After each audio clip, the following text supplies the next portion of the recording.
Hello and welcome and namaste from New Delhi. You're watching DD India News Hour. I'm Gautam Roy. Coming up over the next 1 hour. India and the European Union are close to signing a landmark trade deal, defence and security pacts, as European leaders are to be chief guests at India's Republic Day on the 26th of January. India pitches for over $300 billion in clean energy investments among global investors at the World Economic Forum meet at Davos. Representatives from 19 nations of the 60 invited joined Donald Trump at the launch of his Board of Peace in Davos. The US President's son-in-law also showcases a new Gaza slideshow at the event. And film Sinners breaks the all-time Oscars record by grabbing 16 nominations. Neeraj Ghaiwan's Homebound doesn't make the cut for the Best International Film category.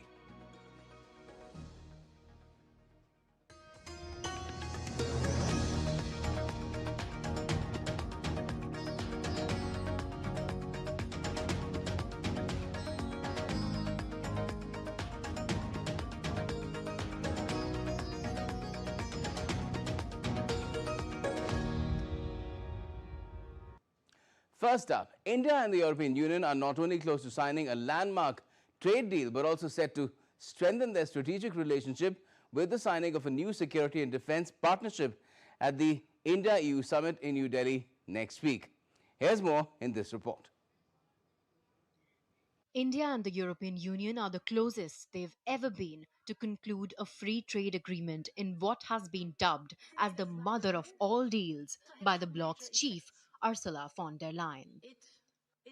I will travel to India. There's still work to do, but we are on the cusp of a historic trade agreement. Indeed, some call it the mother of all deals. One that would create a market of 2 billion people, accounting for almost a quarter of global GDP. And crucially, that would provide a first-mover advantage for Europe with one of the world's fastest-growing and most dynamic continents. Von der Leyen will be travelling to India, where she will be the chief guest for the Republic Day parade on the 26th of January along with European Council President Antonio Costa. When concluded, the FTA would be India's largest trade agreement to date and its 19th such deal. India and the 27-nation EU would create a combined market of nearly 2 billion people that would account for nearly 25% of the global GDP.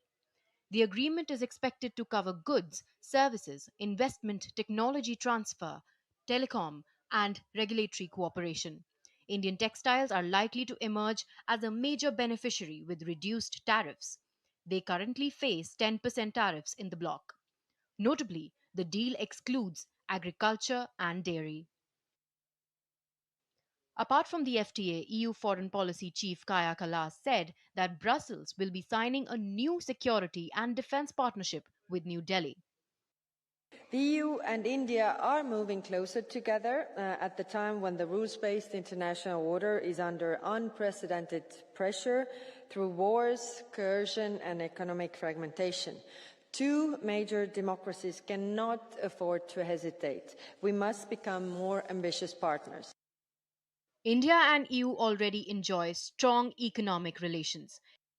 In financial year 2024, India's bilateral trade in goods with the EU stood at $135 billion, making the bloc the largest trading partner for India in goods. Exports to EU was worth $76 billion, while imports from EU stood at $59 billion. India's main exports to the EU include machinery, pharmaceuticals, and petroleum products, while the EU's main exports to India consist of transport equipment and chemicals. EU investments in India are valued at over $117 billion, with around 6,000 European companies present in India. India's investments in the EU are valued at around $40 billion. The FTA also provides India and the EU with an opportunity to diversify markets especially amid economic uncertainties caused by US tariffs. Bureau Report, DD India. External Affairs Minister Dr. S. Jaishankar has interacted with ambassadors from EU countries on Thursday as well. Minister Jaishankar said that he was pleased to meet EU ambassadors and discussed about a world where volatility and instability are the new normal. He made a strong case for deeper India-EU relations to de-risk the global economy through resilient supply chains, provide public goods and development projects, and stabilize the global order through stronger trade, mobility and security partnerships. He also shared that he looks forward to welcoming the President of the European Council, Antonio Costa, and President of the European Commission, Ursula von der Leyen, to India for the Republic Day celebrations.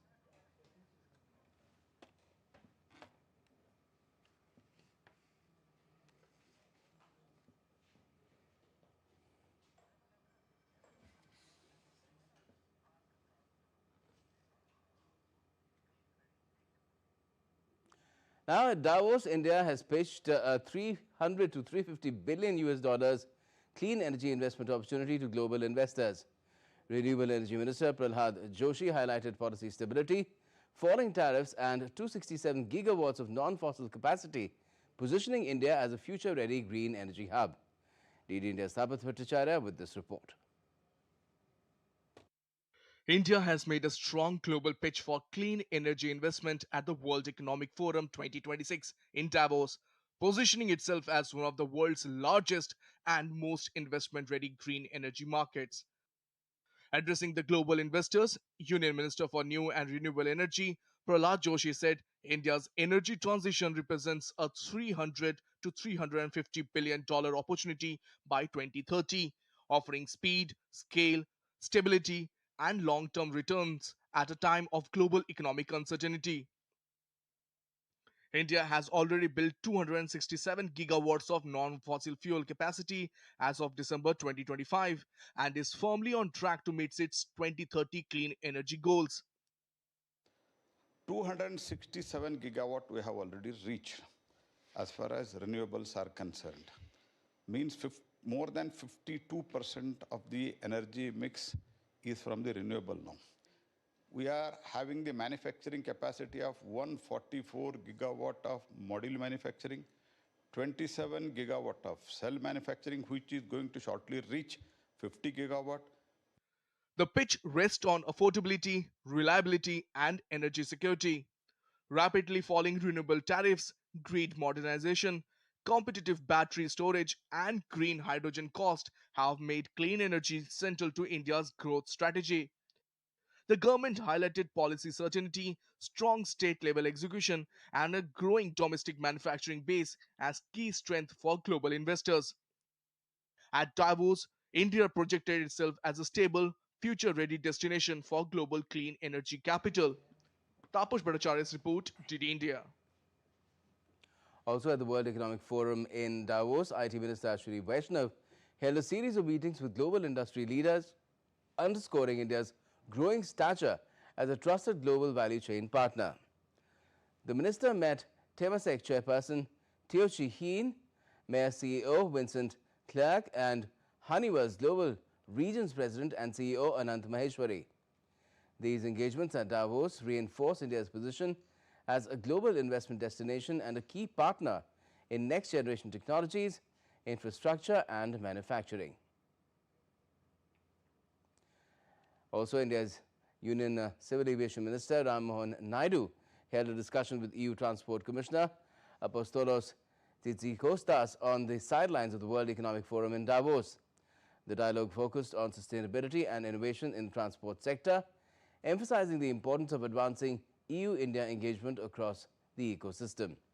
Discussions also included enhanced coordination between the European Union Aviation Safety Agency and India's Director General of Civil Aviation to further improve aviation safety standards.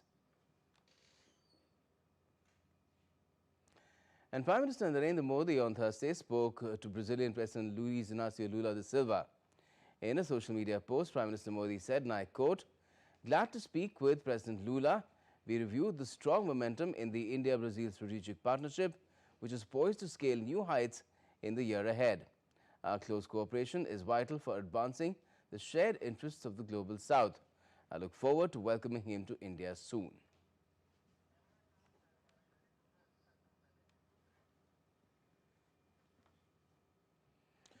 Artificial intelligence is no longer just a buzzword. It's becoming the backbone of India's developmental journey.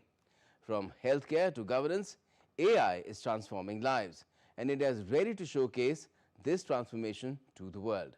DD India's Rahul Padhyay brings us more. The India AI Impact Summit 2026 to be held from 16 to 20th February at Bharat Mandapam in New Delhi. This landmark event will be the first global AI summit hosted in the Global South, bringing together world leaders, policymakers, innovators and tech companies. इतनी लंबी journey में भारत को बहुत बड़ा role play करना है और role definitely play करेंगे। पांचों के पांचों लेयर्स में, एप्लीकेशन लेयर में लीडरशिप लेंगे, मॉडल लेयर में बहुत अच्छे सॉवरेन मॉडल्स बनेंगे और चिप लेयर में बहुत बड़ी लीड भारत लेगा और इंफ्रा लेयर में $70 बिलियन का इन्वेस्टमेंट ऑलरेडी हो रहा है और एआई इम्पैक्ट समिट तक पूरी संभावना है कि 70 बिलियन 150 बिलियन तक पहुंचे investment. The summit highlights how AI can drive inclusive growth aligned with the vision of Viksit Bharat 2047 and India's flagship India AI mission and Digital India initiative. Taking forward outcomes from major international AI forums, India's approach through the India AI Impact Summit 2026 will focus on translating global discussions into development outcomes aligned with national priorities under the India AI mission and Digital India initiative. It will strengthen multilateral cooperation while advancing practical, people-centric AI frameworks relevant to India's governance, economy, and society. AI has emerged as a transformative force with the potential to accelerate India's economic growth, strengthen governance, and improve the quality of life of citizens, anchored in the principles of people, planet, and progress. For people, AI-enabled solutions are empowering citizens by expanding healthcare access through telemedicine and diagnostics, personalizing education through adaptive learning. For planet, AI is enabling smarter and more sustainable practices in agriculture through crop prediction, precision farming, and drone-based monitoring. For progress, AI is strengthening governance through language, translation of court judgments, improving service delivery, and enhancing everyday efficiency through applications in food delivery, mobility, and personalized digital services. Building on the three foundational sutras, the deliberations at India AI Summit 2026 will be guided by 7 chakras, 7 powerful areas of cooperation, shaping the future of artificial intelligence for India. The first chakra, human capital, focuses on building an equitable reskilling ecosystem, preparing India's workforce for the AI economy. Second, inclusion for social empowerment, ensuring citizen-centric AI solutions reach the last mile, empowering every Indian. Third, safe and trusted AI turns global principles into practical frameworks, strengthening governance, enabling safe deployment, and building public trust. The fourth chakra, resilience, innovation, and efficiency, highlights responsible adoption of AI, balancing growth with environmental sustainability. Fifth, science accelerates discovery, strengthens research ecosystems, and positions India as a global contributor in health, agriculture, and climate. Sixth, democratizing AI resources envisions equitable access to AI tools, compute, and data empowering startups, researchers, and public institutions. Finally, the seventh chakra, AI for economic growth and social good, explores how AI can drive inclusive prosperity, showcasing high impact use cases that benefit both the economy and society. By focusing on responsible, ethical, and people centric AI, India AI Impact Summit 2026 is set to position India as a global hub for AI innovation and deployment. AI for people, planet, and progress. India is not just embracing the future, it's shaping it. Rahul Upadhyay for DD India. And still to come in this edition of DD India News Hour. India bats for United Nations Security Council expansion at the Intergovernmental Negotiations meeting on UNSC reforms. The world breathes a little easier after Trump's announcement of a framework of a future Greenland deal with NATO. And Ukraine Zelensky holds an hour-long meeting with Donald Trump at Davos, chides Europe for more sound and little action against Russia in his WEF speech.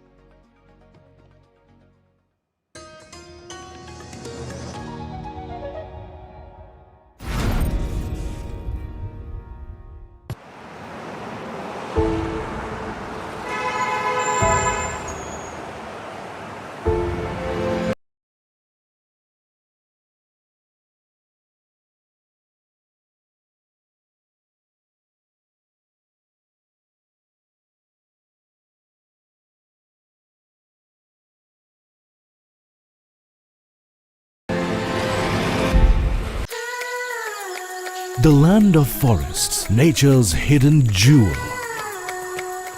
Jharkhand.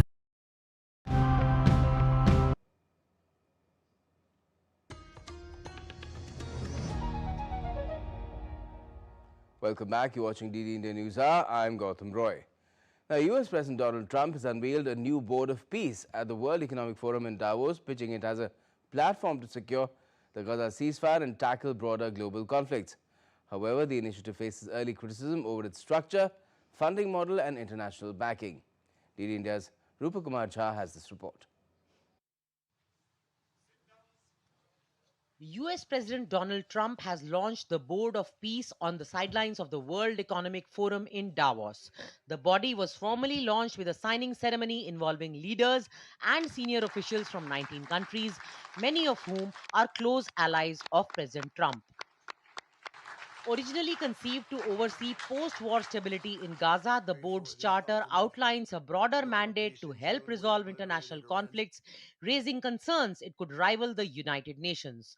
Trump, who will chair the board, insisted that it would work alongside the UN and not replace it. I think we can spread out to other things as we succeed with Gaza. We're going to be very successful in Gaza. It's going to be a great thing to watch. And we can do other things. We can do numerous other things. Once this board is completely formed, we can do pretty much whatever we want to do. And we'll do it in conjunction with the United Nations. You know, I've always said the United Nations has got tremendous potential, has not used it. However, the initiative has drawn criticism over its structure, including a requirement that permanent members contribute a $1 billion fee, prompting accusations of a pay-to-play model of global diplomacy.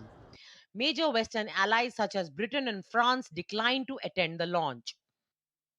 The invitation list has also stirred controversy, particularly Trump's claim that Russian President Vladimir Putin has agreed to join.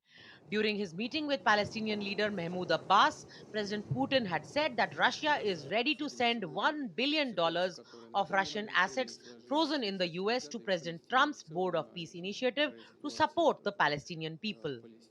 We are ready to send $1 billion from the funds frozen in the United States under the previous administration to this new structure, the Board of Peace, first and foremost in order to support the Palestinian people and use these funds for reconstruction of Gaza and solution of Palestine's problems. I think this is quite possible. Despite skepticism, US officials say that the board's immediate focus will be ensuring the durability of the Gaza ceasefire. As questions persist over legitimacy, funding, and global acceptance, the Board of Peace begins amid sharp divisions over its role in an already fragile international order. Rupak Jha's report, DD India. As Donald Trump launched his new Board of Peace, his son-in-law and US Gaza negotiator Jared Kushner outlined the next phase of Washington's plan for the war-battered territory with a slideshow presentation. Kushner said the coming stage of the ceasefire process would focus on securing funding for Gaza's reconstruction and addressing the disarmament of Hamas. This has been a long-standing and deeply contentious demand given the group's control of the enclave. Going forward, number one thing is going to be security. Obviously, we've been working very closely with the Israelis to figure out a way through de-escalation. And the next phase is working with Hamas on demilitarization. But without security, nobody's going to make investments. Nobody's going to come, build there. We need investments in order to start giving jobs. And Trump also said on Thursday that he's secured a total and permanent U.S. access to Greenland in a deal with NATO, whose head said allies would have to step up their commitment to Arctic security to ward off threats from Russia and China.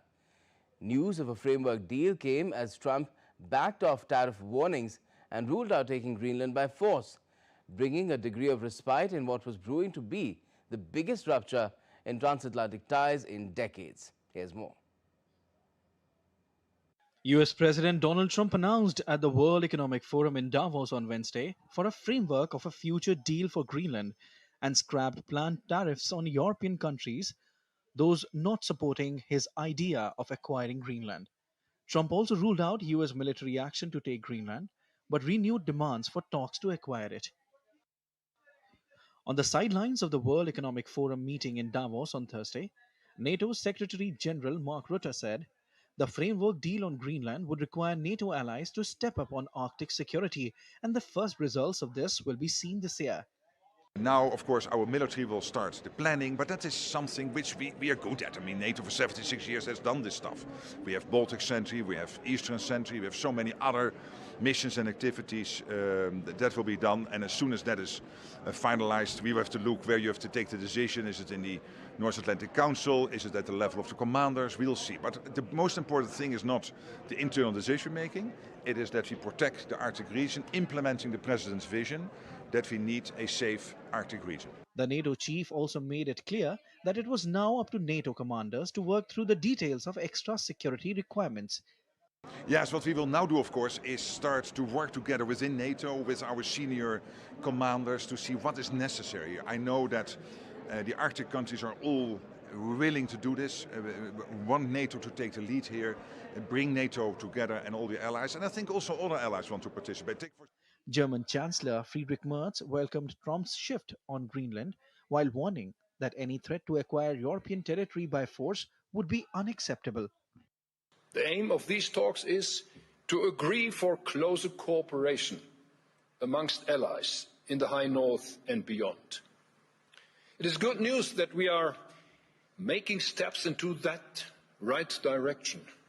I welcome President Trump's remarks from last night. This is the right way to go. This is the right way because any threat to acquire European territory by force would be unacceptable.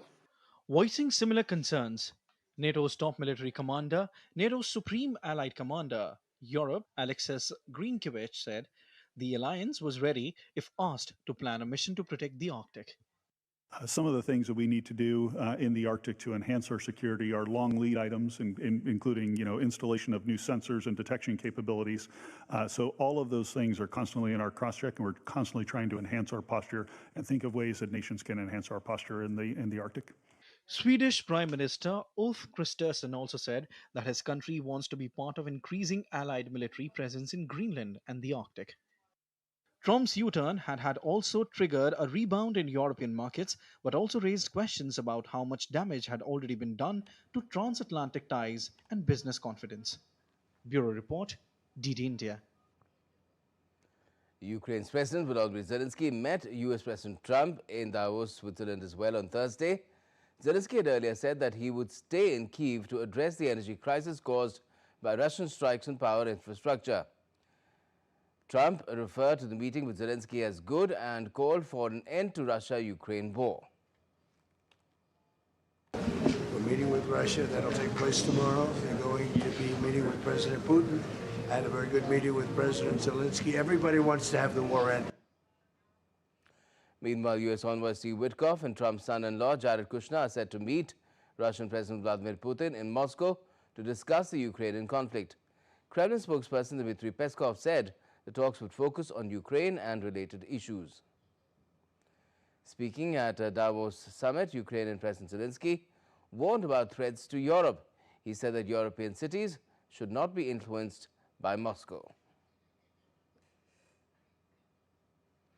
A commander of Iran's Revolutionary Guards has warned Washington that the force has its finger on the trigger in the wake of mass protests, as US President Trump has said the Islamic Republic still appears interested in talks. Guards Commander General Mohammad Pakpour warned Israel and the US to avoid any miscalculations. Earlier at the launch of the Board of Peace in Davos, Trump said that Iran wants to negotiate and that the US was willing to do so.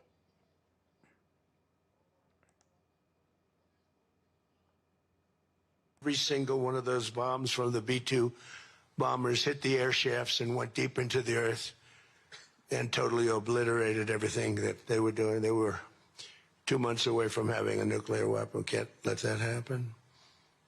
And Iran does want to talk, and we'll talk. India's permanent representative to the United Nations, Ambassador Parvataneni Harish, delivered a statement on behalf of the G4 at the IGN meeting on Security Council reforms. Addressing the session, Ambassador Harish presented a model for early action to restructure the UNSC. The grouping warned that delaying reforms in the UN's highest decision-making body will cause more human suffering and misery. India's permanent representative to the United Nations, Ambassador Parvataneni Harish, at the Intergovernmental Negotiations meeting on the United Nations Security Council reforms, highlighted the urgent need for reforms for maintenance of international peace and security. Delivering the G4 statement on behalf of India, Brazil, Germany, and Japan, Ambassador Harish said, "The UN does not have the luxury of time to engage in cycles of meetings that are devoid of outcomes." He stressed the importance of collectively making every moment count. The need for reforming the UN Security Council is getting more pronounced by the day. Further delays in implementing timely reforms would result in more human suffering and misery. The ongoing conflicts come at a heavy cost. Countless innocent lives are lost on a daily basis. We do not have the luxury of time to engage in cycles of meetings that are devoid of outcomes. We must collectively make every moment count. India's permanent representative laid out the G4's concrete model for reforms covering all categories and geographies. Speaking on G4's advocacy, P. Harish clearly outlined the vision for a reformed UN Security Council. He added that the size must be increased from the present 15 to 25 or 26 seats and must entail expansion in both permanent and non-permanent categories. The G4's advocacy clearly outlined its vision for a reformed UN Security Council. The size must be increased from the present 15 to 25 or 26 seats. The increase must entail expansion in both permanent and non-permanent categories. Further, he highlighted that a reformed UN Security Council must have balanced geographic representation and must enhance the presence of unrepresented and underrepresented regions. There must be 6 new permanent members, 2 from the African region, 2 from the Asia Pacific, 1 from GRULAC, and 1 from WIOG, and 4 or 5 additional non-permanent members, 1 or 2 from Africa, 1 from Asia Pacific, and 1 each from GRULAC and the EEG. India has been an active member of the United Nations, being the founding member since October 1945. The country played a key role in drafting the Universal Declaration of Human Rights in 1948. Vijayalakshmi Pandit was elected the first woman president of the UN General Assembly in 1953. India was the founding member of the Non-Aligned Movement and Group of 77. It led the adoption of June 21st as International Day of Yoga.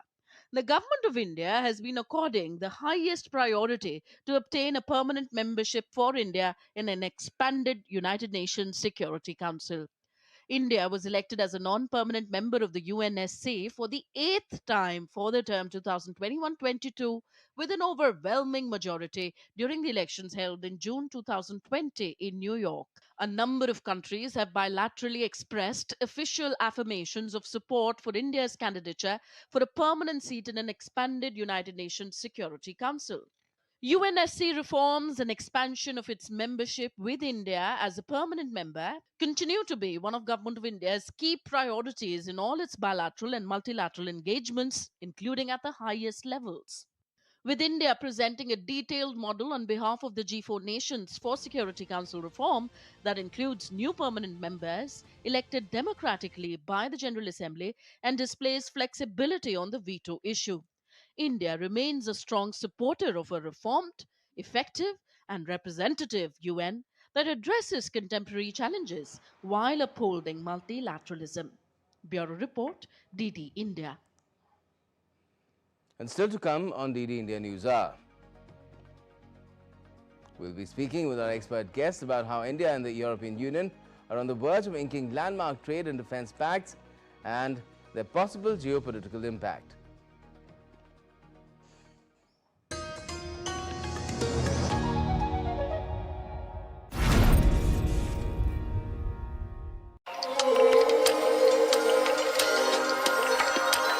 Welcome to Delhi.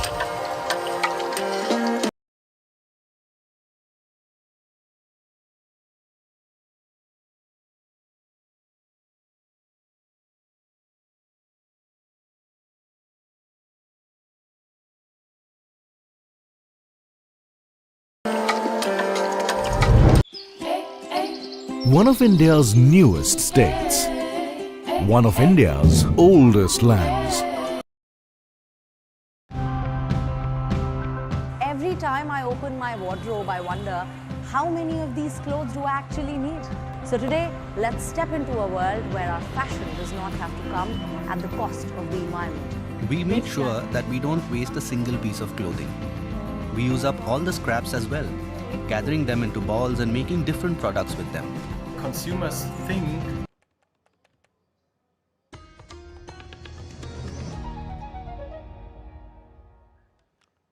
Welcome back. You're watching DD India News Hour. I'm Gautam Roy, and before we go any further, another look at some of our top stories. India and the European Union are close to signing a landmark trade deal and defense as well as security pacts as European leaders are to be chief guests at India's Republic Day on the 26th of January. India pitches for over $300 billion in clean energy investments among global investors at the World Economic Forum meet in Davos. And representatives from 19 nations of the 60 invited joined Donald Trump at the launch of his Board of Peace in Davos. The US President's son-in-law also showcases a new Gaza slideshow at the event.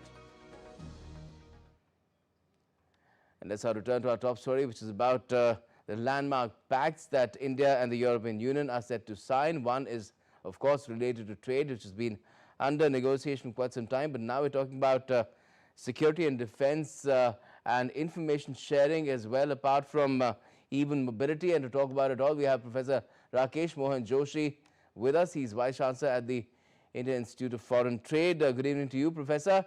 What do you make of this prospect of a landmark pacts that India and EU, considering the geopolitical circumstances of the world finds itself in these days, are now getting close to signing? Many thanks, Gautamji. It is going to be a landmark deal, especially under the given circumstances where the entire world is under, geopolitical turbulence. And India very specifically have been targeted with 25 plus 25, 50% of the tariff.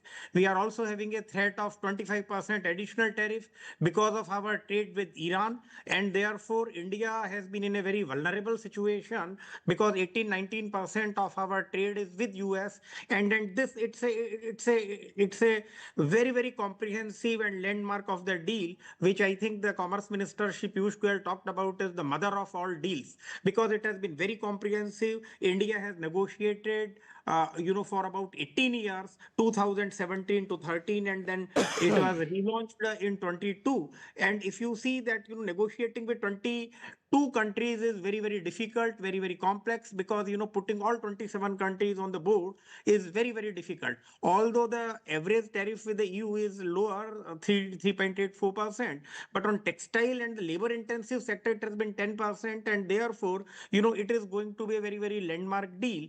And it gives a competitiveness to the Indian, the products which are especially the labor intensive, the products which are of our interest, which include the textile, leather, pharmaceuticals, some electronic item. And therefore, it's very important for us, especially the timing of this deal, when I think, the India is targeted, and, we are considered to be vulnerable. It has demonstrated capability of India in market diversification. It has given capability of India that, how India can, navigate through the turbulent times. And as there is a saying, then the tide goes tough, tough gets going. And India, our government, Prime Minister Modi, and the Commerce Minister, and the entire team with the Department of Commerce, wholeheartedly negotiated this deal. And it's going to be very, very critical at this point of time. It gives a market diversification, especially for our product. So alternate market, EU is a big market. 25% of the world GDP. It accounts for almost 1.46, 1.5 billion in India, and 450 million in European Union. So almost 2 billion of the population is being covering. And it's a win-win deal for both European Union and India, because EU in return will be getting market access to the big market, Indian market. India is a great market with the big population, the spending power, the largest, fastest growing economy on the earth, with almost 7.6, 6.8, 6.6, at least. But the last quarter, we had a growth of almost 8.1, 8.2%, which is the highest growing market. And it is the population which is, consuming class in India is increasing through them also, and with India also. More importantly, it will facilitate technology transfer. It will facilitate, FDI in India. It will improve our technology, our capability. It will increase our competitiveness, as well as it will increase competitiveness of the European Union. I'm very sure, you have been listening to the statements of various experts in Europe, and, some of the leaders in the EU, wherein, it is, it's going to be a big celebration even for you as well as India at this point of time. Right. Are you sure that all the hurdles that were there in negotiating this deal, because it's been under negotiating for a long time, there were active negotiations for several years, and then everything went into cold storage, and then it was revived. Do you think everything has now been ironed out? As far as the information that we get from the public sources is 22 out of the 24 chapters, I think we have reached, some consensus on that. And you are very right that, 18 years it has taken. It went to cold store after 2013. And it was only after 2022 that we started negotiating. And now after 2022 to 2025, I think we reached to some agreement. And these are the international market turbulence, international market situation that I think the both sides agreed to, especially the, contentious issue. We have certain, contentious issues like the non-tariff barrier. We have certain, problem with the carbon border adjustment mechanism, which EU has recently, implemented. We are having a problem that, the GSP standard of the India, the GSP special status of the India in January 2026, has been, withdrawn, and then, almost $76 billion of the India's exports are under trouble.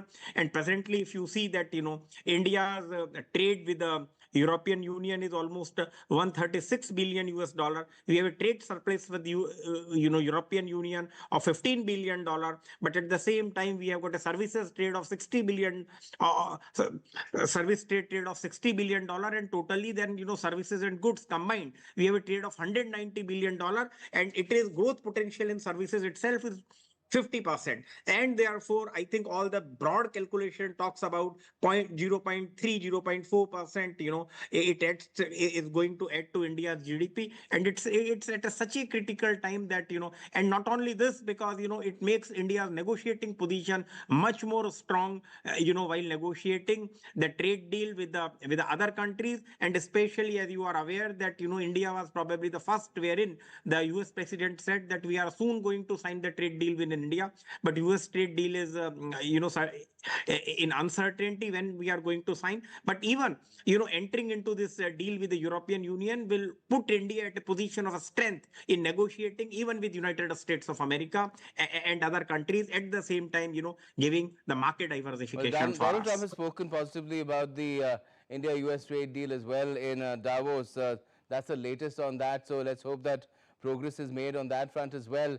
There were concerns in India as well in terms of protecting certain critical sectors of the economy, such as the farm sector, the dairy sector. Do you think that too has been taken care of?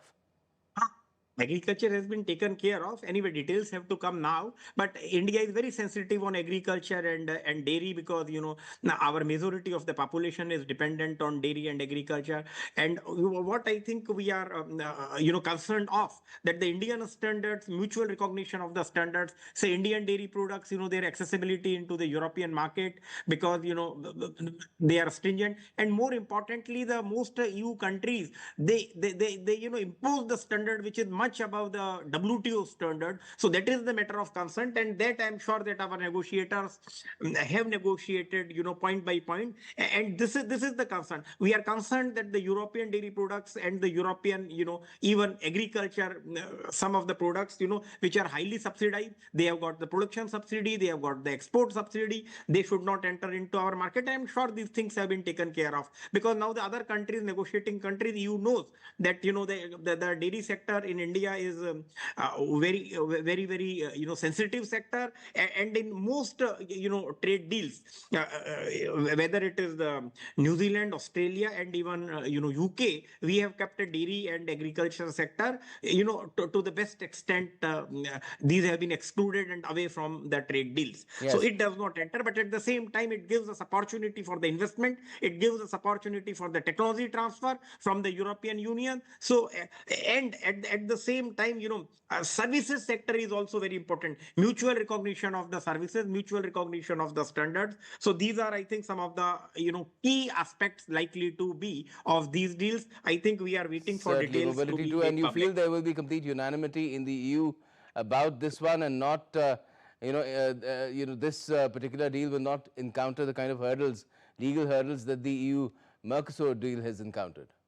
No, you are right, because EU, especially, we have negotiated it for last 18 years. It is not the deal under pressure that you negotiate today and finalize the deal tomorrow. Wherein most of the deals with the with the US has they has negotiated, they give the deadline of 2 months, 1 month, 3 months, which most countries have done. They have been lopsided, one-sided deal. But this is absolutely taking sensitivities of both the sides, 27 European countries as well as India. And therefore, and most importantly is, now, because of this Greenland conflict between European Union and the Europe and the US, President Trump has threatened imposing 10% additional tariff on the countries. He's held that off now. So this is very important, and therefore I'm very sure that this deal is going to be going to last, and is going to be a win-win deal for both. And it is the biggest deal that the India has ever signed, with any of the advanced groups, any of the developed countries group. Yes, It is also and it is only very recently that we signed deals with Australia, New Zealand, and UK, only in the recent years. So these are the first deals wherein India has signed deals with a developed country. This is, I think, master of the deal, because we are signing not only with one developed country, we are signing deal with 27 developed countries. So my heartiest compliments to the negotiating team, my heartiest compliment to the leadership, in Department of Commerce, Commerce Minister, and the Prime Minister himself. Thank you. Yes, thank you, Professor Joshi, for joining us and talking about it. We're looking forward to the dotted line being signed as the date comes closer of 27th January, the day after India's Republic Day. where the top leaders of the EU will also be India's chief guests at the celebration, the parade, the grand parade on Kartavya Path. All right, now campaigning for Bangladesh's 13th Jatiya Sangsad election formally began on Thursday following the allocation of election symbols and confirmation of final candidates. Nearly 2,000 candidates are contesting the election for 300 parliamentary seats. Voting along with a nationwide referendum will be held on the 12th of next month. The start of campaigning comes amid heightened scrutiny of electoral environment as major parties step up outreach while voicing concerns over fairness in the run-up to polling day. Now, from Katha to content power, the Ministry of Information and Broadcasting has come up with chronicles of India's storytelling art to the development of orange economy in its Republic Day tableau. Bharat Gatha presents a powerful visual narrative of India's civilizational journey in storytelling. From ancient oral traditions to its emergence as a global content and media powerhouse, the tableau reflects the spirit of Atmanirbhar Bharat, or self-reliant India, seamlessly blending cultural heritage with technological innovation.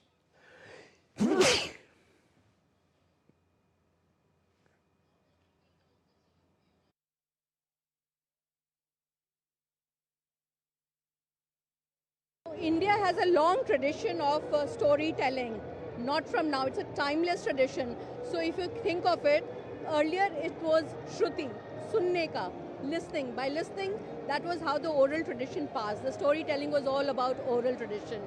Later it became Kriti, Likhna. So the first written script, as we believe, it was when Ved Vyas told the story of Mahabharata, and Sri Ganesh, he wrote it. So that was again a Kriti, Likhne ka tradition. That later how newspaper involved, how the leaflets, people wrote on the leaflets, Tamra Patra, and how later again it evolved into radio, the audio tradition, the Drishti tradition. Then the television came, then the AI came, and finally it was Waves, which was a futuristic vision of Prime Minister Narendra Modi to say how India's tradition has evolved into a futuristic journey and how India is marching forwards in this area. And Prasar Bharati Chief Executive Officer Gaurav Dwivedi, DG of Doordarshan Satish Namudripad and DG of DD News Mamata Verma on Thursday inspected the production control room and cameras of the public broadcaster Doordarshan set up at Kartavya Path for the telecast of Republic Day Parade. 50 HD cameras will be beaming the parade live from Kartavya Path, National War Memorial and Rashtrapati Bhavan on all DD channels, YouTube channels and Wave OTT. DD India's Nandana Dagar spoke with the Prasar Bharati CEO in this regard. Prasar Bharati has had the privilege of covering the Republic Day parade for many years now. Initially starting with Akashvani and later Doordarshan. And every year we scale up our preparations to keep up with the technology and to ensure that audiences in India and all over the world are able to see the splendor of the Republic Day parade. And there are a total of more than 50 cameras that have been placed in various locations at the Rashtrapati Bhavan, at the Kartavya Path, at the National War Memorial, as well as the India Gate surrounding areas. Army Chief General Upendra Dwivedi has termed Operation Sindoor a huge success where Indian military dominated Pakistani military at every level. He was speaking at the book release of Red Lines Redrawn, a book authored by Major General Vipin Bakshi, Air Marshal Rajesh Kumar, Brigadier Akhilesh Bhargav and diplomat Anil Trigunath. The book deals with Operation Sindoor and how it redefined India's new normal. In the military domain, we all know of the actions and reactions on both sides. Three-dimensional chess was being played where we had war-gamed our actions in-house with our red teams and were fully prepared for multiple actions to dominate the complete escalation ladder. Operation Sindoor also showed that the jointness is no longer something we aspire to do in seminars or discussions. It is something we practiced under pressure and we came out as a successful synergistic organization. Now, the nominations for the 98th Academy Awards were announced on Thursday at the Samuel Goldwyn Theatre in Beverly Hills, California. Actors Daniel Brooks and Louis Pullman revealed the nominations. The Oscar ceremony is scheduled to take place on the 15th of March. Ryan Coogler's vampire thriller Sinners, starring Michael B. Jordan, led the field with a record-breaking 16 nominations, the most for any film this year and the highest number of nominations in Academy Awards history. Close behind was Paul Thomas Anderson's comedy thriller One Battle After Another, which earned 13 nominations. Other films receiving multiple nominations include F1, Avatar: Fire and Ash, Sentimental Value, The Secret Agent and Begonia. Basant Panchami this year falls on Friday. From Friday onwards, the next nearly 50 days will be filled with enthusiasm, with nature blooming to its best. The festival of Basant Panchami is dedicated to the worship of Goddess Saraswati, the deity of knowledge. DD India's Adem Mishra brings us more. Basant Panchami marks the end of the winter season and the arrival of spring, symbolizing the confluence of nature and knowledge. Celebrated on the 5th day of the bright fortnight of the Hindu month of Magh, the festival brings visible transformation in nature. Greenery spreads across the landscape, colorful flowers bloom, and the atmosphere is filled with renewed energy and enthusiasm. Fields covered with yellow mustard flowers and trees adorned with vibrant blossoms become a defining feature of the day, while the weather turns pleasant, offering a perfect balance between winter and summer. Basant Panchami is not only a celebration of nature, but also holds deep spiritual significance, as it is dedicated to the worship of Goddess Saraswati, the deity of knowledge, wisdom, art and music. The color yellow, symbolic of the spring season, dominates the celebrations. Wearing yellow attire, offering yellow flowers and presenting yellow-colored prasad are important traditions observed on this occasion. The day also holds special religious importance, as Basant Panchami is considered highly auspicious for beginning any new work. Adamya Mishra's report for DD India. And time now to get to some sporting updates as well. Bangladesh's boycott of the T20 World Cup 2026 could hit players hard, costing careers, rankings and global exposure. While financially, the board risks losing millions in ICC revenue, fines and future tournament opportunities. DD India's Sabas Bhattacharya with this report. Bangladesh's decision to boycott the ICC Men's T20 World Cup 2026 in India could come at a heavy cost, not just for the board, but for the players themselves. The ICC has now warned that if Bangladesh do not honor the schedule, they will be replaced. Scotland are next in line and are expected to step in, reshaping the tournament just weeks before it begins. Beyond cricket, the decision could strain bilateral ties with India. Missing a global event means lost match exposure, fewer high-pressure games, and a major setback for careers, especially for younger players looking to secure central contracts, franchisee deals, and future endorsements. A World Cup absence can erase years of progress overnight. Financially, the impact is severe. Bangladesh stand to lose around $300,000 in participation fees for the group stage alone. Any chance of earning knockout stage revenue disappears instantly. Under ICC rules, a late withdrawal could also trigger fines and cut in Bangladesh's revenue share, a significant blow for a board that depends heavily on ICC funding, estimated at nearly $20 million a year. Ranking points could be stripped, putting future World Cup qualification at risk and forcing Bangladesh into tough qualifiers instead of an automatic entry. For players and administrators alike, the boycott could leave long-lasting scars both on careers and on country's cricket economy. Tapush Bhattacharya's report, DD India. And India has taken another significant step in competitive gaming with the second edition of the ESGF National Championship. Organized by the Esports Game Federation, the tournament is being conducted across 5 zones of the country. But for the first time, it features competitions in 18 sports titles. A key highlight is the participation of para players, underlining the ESGF's focus on inclusivity.